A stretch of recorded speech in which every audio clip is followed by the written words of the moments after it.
A rare win to kick off the season for the Bengals here. Yeah, wow, yep, a 17-16 barn burner. Who would have thought that? Most of America probably thought they were going to put up 38 to 40 points, but yeah, this really wasn't what was expected. You got to give them credit. They hung in, got the win, but all that money in the offense and you're only able to put up 17. Joe Burrow didn't even have 120 yards passing. Jamar Chase was as if he wasn't even there. So okay, they got the win, but the two-star players got off to their typical Bengals types of Septembers.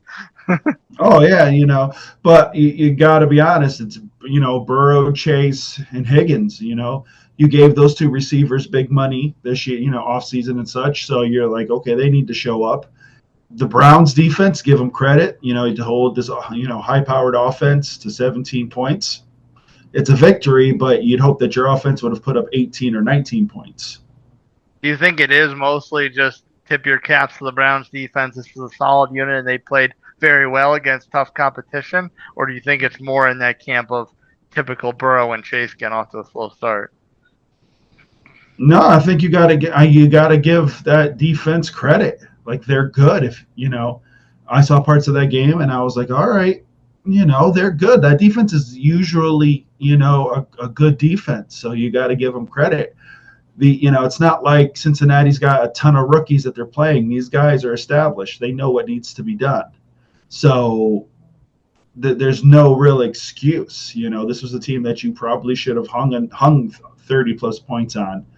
Even though that defense is good with the weapons that you have, and the money you paid, that offense needs to perform. And I think there are several drives here that Cleveland could not finish off. So it still could have been a game that the Bengals lost, and we would have been having the same old Bengals discussion otherwise.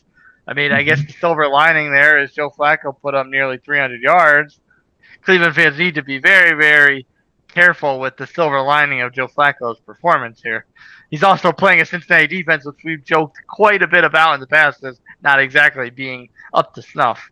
Outside of Trey Hendrickson, that Cincinnati defense, no one's really sitting there saying, "Wow, we got to be careful." Yeah, when Joe Flacco puts 300 plus on you, you got to sit there and say, "Okay, well, what's going on?" And you don't want to be disrespectful to Joe Flacco. The guy's a Super Bowl winner and he's been around the block enough. But it's like, okay, was he really torching us and we just got lucky and they couldn't finish, or what's going on? So I think Cincinnati this week will sit and really look at this game film and try to shore some things up.